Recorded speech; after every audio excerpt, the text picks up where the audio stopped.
শেরশাহের বাল্যনাম ছিল ফরিদ। তিনি একটি বাঘ মেরেছিলেন বলে তাকে শের উপাধি দেওয়া হয়। তার জন্ম হয় 1472 খ্রিস্টাব্দে। আকবরের রাজত্বকালে 1580 খ্রিস্টাব্দে আব্বাস খান শেরওয়ানি তার তারিখ-ই-শেরশাহ গ্রন্থে শেরশাহ সূরির রাজত্বকালের বিস্তারিত ইতিহাস লিপিবদ্ধ করেন। শের খাঁর পিতা হাসান ছিলেন বিহারের অন্তর্গত সাসারামের জাগিরদার। প্রথম জীবনে শেরশাহ বিহারের সুলতান এর অধীনে চাকরি গ্রহণ করেন।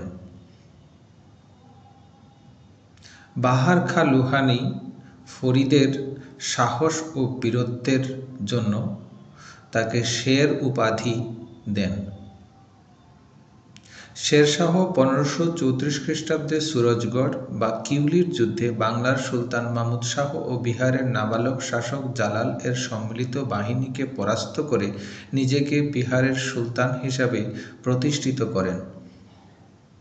1537 খ্রিস্টাব্দে শেরশাহ বঙ্গদেশ আক্রমণ করেন, রাজধানী গৌড় অবরোধ করেন। 1539 খ্রিস্টাব্দের 26শে জুন বিহারের বক্সারের কাছে গঙ্গার তীরে চৌসা নামক স্থানে শের খাঁ হুমায়ুনের নেতৃত্বাধীন মুঘল বাহিনীর বিরুদ্ধে অতর্কিত আক্রমণ করে তাদের বিধ্বস্ত করেন। 1539 খ্রিস্টাব্দে চৌসার যুদ্ধে বিজয়ী হয়ে শেরশাহ উপাধি গ্রহণ করেন এবং নিজ নামে মুদ্রা চালু করেন। বাংলাদেশ জয়ের পর শেরশাহ বাংলাদেশকে 19টি সরকারে বিভক্ত করে সেগুলির শাসনভার কাজী ফজিলত এর উপর ন্যস্ত করেন এবং আমিনি বাংলা বা বাংলার প্রধান শাসনকর্তা পদে নিয়োগ করেন।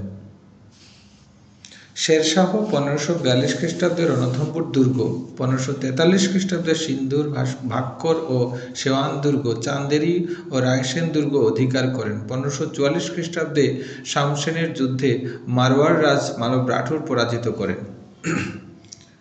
শেরশাহের সর্বশেষ অভিযান হল বুন্দেলখণ্ডের কালিঞ্জর দুর্গ অবরোধ। এই দুর্গ অবরোধ কালে একটি বারুদের নল ফেটে তিনি 1545 খ্রিস্টাব্দে 22শে মে পরলোক গমন করেন।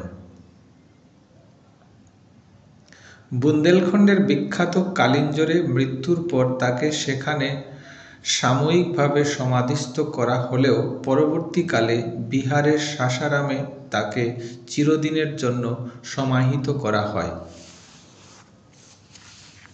শেরশাহের সেনাপতিদের মধ্যে হিন্দু সেনাপতি ব্রহ্মজিৎ গৌড় ছিলেন অন্যতম। শেরশাহ সাম্রাজ্যকে 47টি শিখ বা সরকারে ভাগ করেন।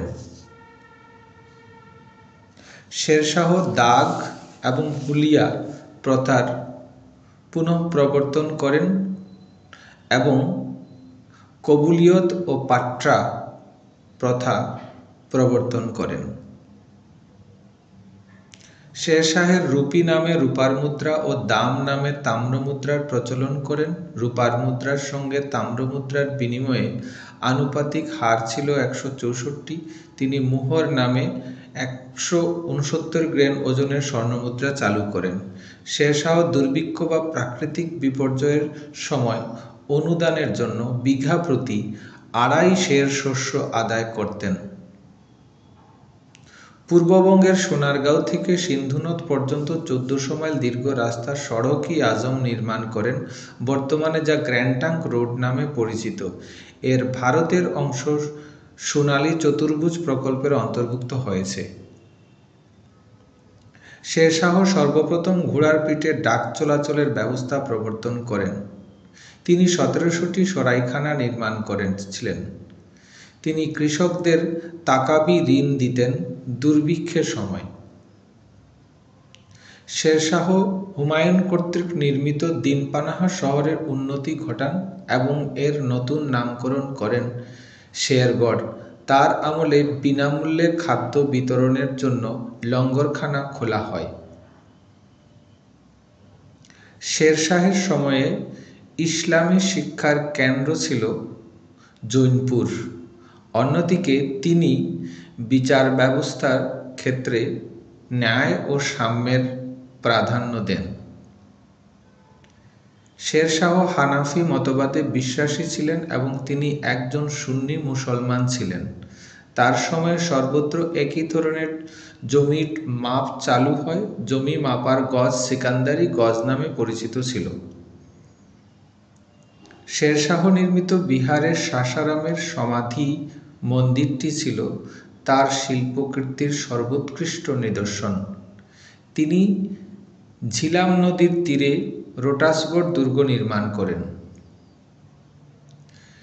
শেরশাহের আমলে বিখ্যাত হিন্দি কবি মালিক মোহাম্মদ জয়সী পদ্মাবত কাব্য রচনা করেন। শেরশাহের রাজস্ব মন্ত্রী ছিলেন রাজা টোডরমল। শেরশাহের আমলে বিহারের পাটলিপুত্র পাটনা নামে অভিহিত হয়।